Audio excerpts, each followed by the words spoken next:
大和道ジャーナルズ。お願いします。はいどうも、はいどうも、大和道ジャーナル編集長の三田です。大和道材木座スタッフの王子です。今回は大和道ジャーナルの連動企画として、はい、ジャーナルズでこうウルトラライトパッキングのすすめっていうシリーズがあるんですけれど、それ前回はね、材木座店長の前原のパッキングを紹介したんですけれど、今回はその王子編ということで紹介していきたいと思います。はい、よろしくお願いします。前回の前原君はさ、はい、結構今の UL のスタンダードのパッキングだったんだけど、そうですね。今回のね、王子君はかなりこう最近スタッフの中でも軽量化にかなり尖ってきている王子君ということで、はい、かなりこのカリカリな感じのだけど、はい、ちょっとじゃあ今日はこれを紹介していきたいと思います。はい、じゃあまず測ってみますか。お願いします。もうね、UL の気はもう何事も測るですから、はい、まず測る。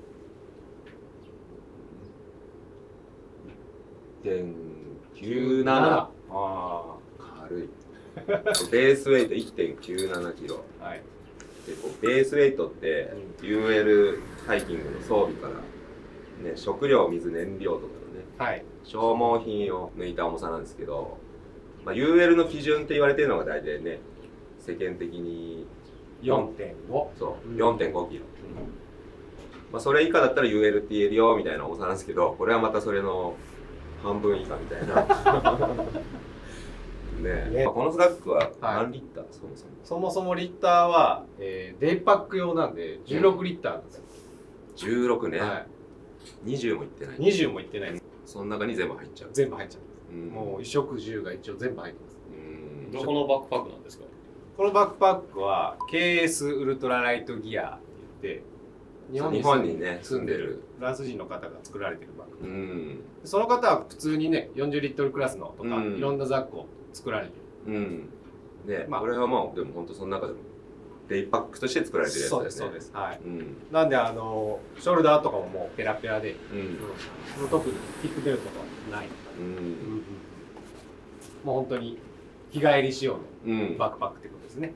でこれ今回どこに行ってきたやつ？そう今回は京都一周トレイル84キロの2泊3日想定です。2泊3日想定の何月ぐらいに行ってきた？5月の中旬ぐらい。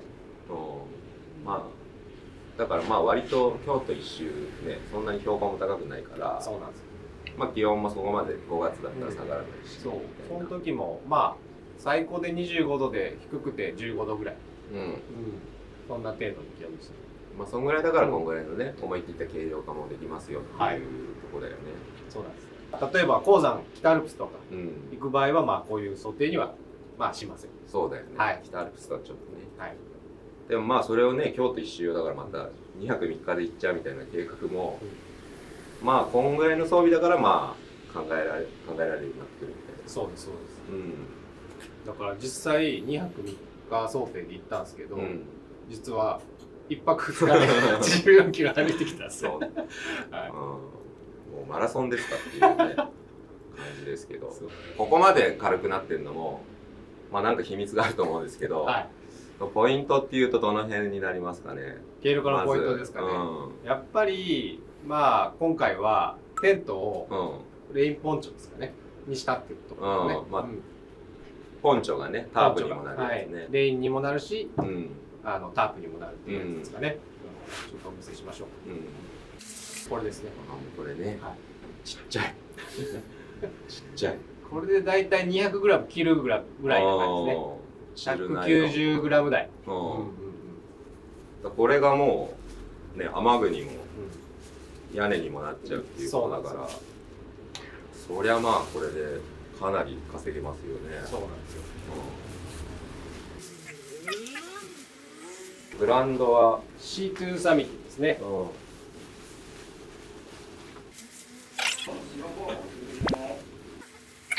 UL もやっぱ昔最初の頃ってあんまいい雨具がなかったから、やっぱこういうシルポンチョみたいなのを結構みんな使ってて、ましたよね。さらにやっぱポンチョにもなるタープでね、もうこれぞ UL だみたいな時代がありましたよね。一回一周していただいてもう二役こなせずっていうね。こんな感じでね、ポンチョもやっぱ快適よね。そうなんですよ。意外とね、通気させようと思ったら通気こうバタバタしたりとかできるんで、通気はさせるんですよね。こんな風にそうそう立ててこう離したりとかしてこ傘みたいにしてうトレッキングポールをこうやって持ってね、しっかりこうテンションを効かして歩くと、これもやっぱねちょっとアルプスとかだとね高山だとこれで行くのはちょっと怖いなって感じだけど、はい。やっぱり今回は京都の低山だからこれをチョイスしてるっていうところですね。そう普段から高山でこれを使ってるわけではないということは一応ポイントとしてお伝えしておきたいと思います。はい。でこれは着替えはどんぐらいあるの？今回ですか？着替えは今回、本着が一切ないです。ももうこれ着のみ着たままそうですね。これだけ。帰りもこれ。う大丈夫なんですか？いやでもね、うん1泊2日ぐらいだったら、僕今回 DF メッシュメリのスリーブレス着てるんですけど、大和道のね、はい、大和道これ着てるんですけど、うんまあこれ僕これまでも1週間ぐらい続けて山に入ったことがあるんですけど、うん匂うなと思っても洗っても乾きが早いんで、まあね、はい、ざっと濡らして皮とか着替えしでも全然乾くぐらいの、でまあねシャツも UL シャツでそうなんですよ。すぐに乾く、はい。まあこれは匂いがまあやっぱ汗の匂いとかついちゃうんですけど、うんまあ水でささっと洗うだけでも結構匂いも取れるんで、うんでで下もこのそうですね。大和道のはい。ライトショーツライトショーツ。ね、これもまあね本当にこれはもうあっという間に乾きますからね、もうこれでもう着替えは、まあ、いらない。いらないとまあね僕はこれで大丈夫ですって。まあもしかしたら周りの人にご迷惑をおかけしてるかもしれないですけど、はいまあ実際はね気分の問題っちゃ気分の問題ですからね、はい、そうなんですよ。うん意外といけるんです。で着替えがなしと、はい。でさらにこれは今回はい。あれだよね VBL VBL。ダウンを持ってないんでしょ、今回ダウン持ってないんですよ。うんはい。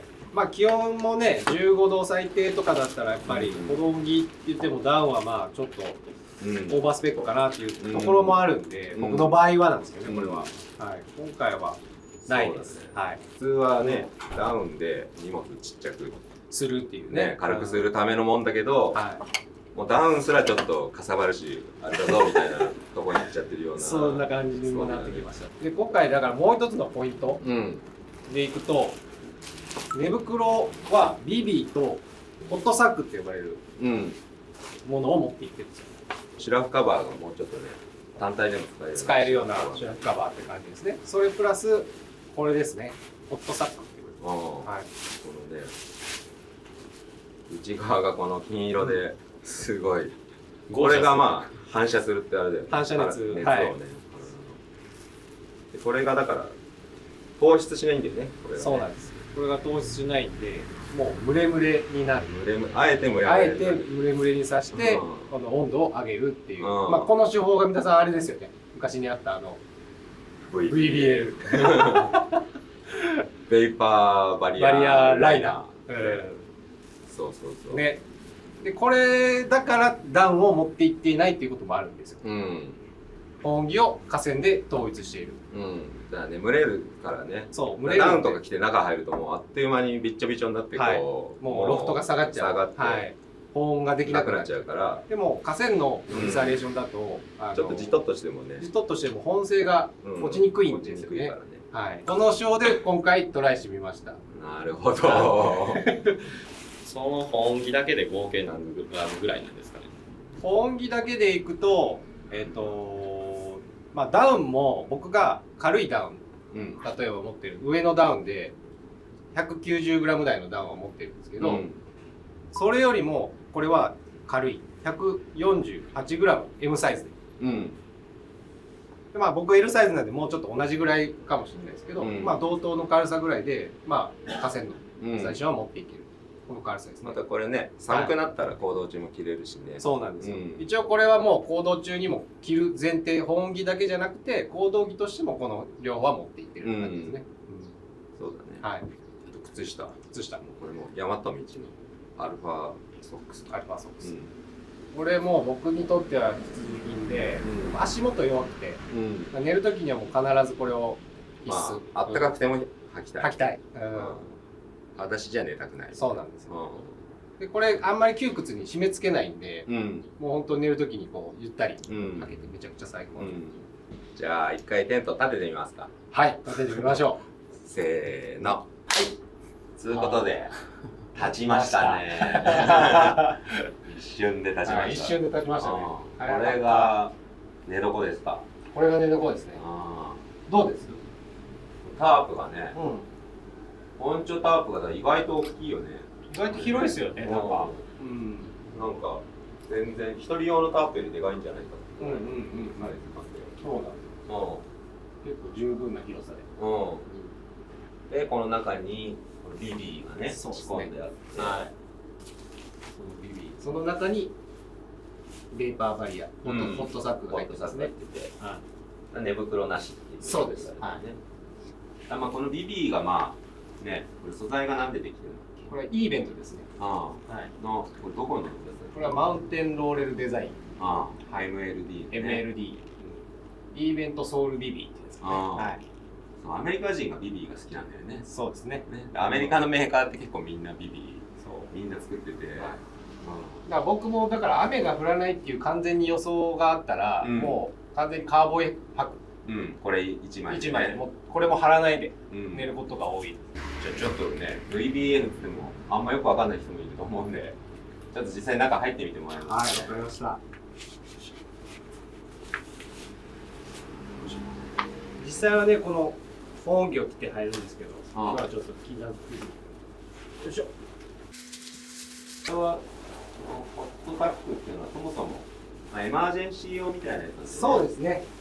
もともとはそういう機能だバークの時のための、でまあ最悪低体温にならないために、まだ蒸れて暖かい方がいいみたいなためのもの。だからそれとしても使う道具としても持っていけますね。はい。なんか入りますよ。ちょっともう蒸れてきました。蒸れてきた。まあ夏ですからね。もう蒸れて蒸れ始めました。蒸れ始めた。もうほかほかしてきた。もうほかほかしてきた。これね、メッシュにもなってるんで、上は。で、こう、あれですね、パンとかとすると、こう、中がちょっとワイヤーが入ってワイヤーが入ってて、一応、まあ、多少自立するようになってますね。どうですね、心地は。いや、もう最高です。最高ですか？夜空も今見えてる。そうだね。メッシュがね、空も見えるんで。夜空の下でちょっと。ちょっと蒸れながら寝る。マットはこれ何使ってる？マットはヤマト道のミニマリストパンツですね。それで寝れますか？でも今回こうやっぱ足元が少しやっぱ冷えたんですよ。足元ないからね。ないから。まあ腰まで、まあ太もも下ぐらいまではあるんですけど、中ってちょっと冷えたんで、実際はもうこの中でマットに収まるようにくるまって寝ました。こういう感じです。こういう感じでね。こういう感じで丸まって。丸まって。でもこれで寝たらもう全然ぐっすり寝ることできる。こういうのも言えるっぽい感じで。意外といけるもんです。俺も入ってみようか。はい。ちょっと今僕のムレのホットサックですね。ちょっと一回入ってみて。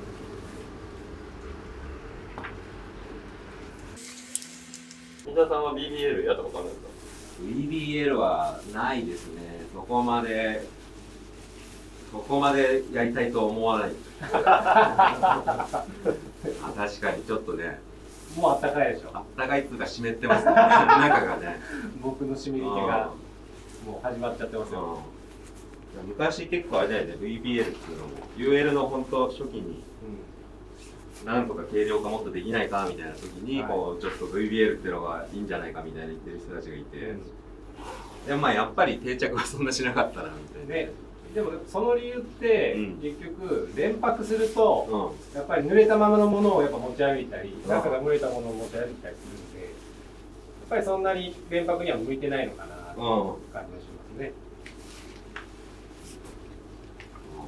そんなに本当嫌じゃないですね。この肌触りもそんな悪くないわ。そうですよね。なんかすごいシャカシャカしてるかなと思いつつも、意外としっとりした感じ。なんかこう二重に包まれてる感じがある、ね、そうだね。もうその二重に包まれるだけでも結構あったかいんですよね。そうだね。うん。群れはしなかった。今回はね、あんま群れなかったですね。うん。はい。やっぱ時と場合を使い分けないと結構これそうはですね。で、つい最近、信越トレイル110キロ歩いてきたんですけど、その時はもうムレムレになりました。もうびっしょびしょになりました、中。もうだ6月のね、そこういう梅雨時とかになっちゃうともう、湿度が高いし、う、だからその時はもう途中で脱ぎましたね。もう、寝ながら寝ながらもう、そこから出て、暑いってなって、もうびしょびしょだみたいな。三田さん、そうそう出ていた暑いやばい早く出してくれ。ただ、やっぱり風が吹くと、その支柱とかがないからカーボーイで寝てるとそのまま風にビターって、ああなるほどね、入りついちゃうんですよね。そうなるとやっぱ寒い。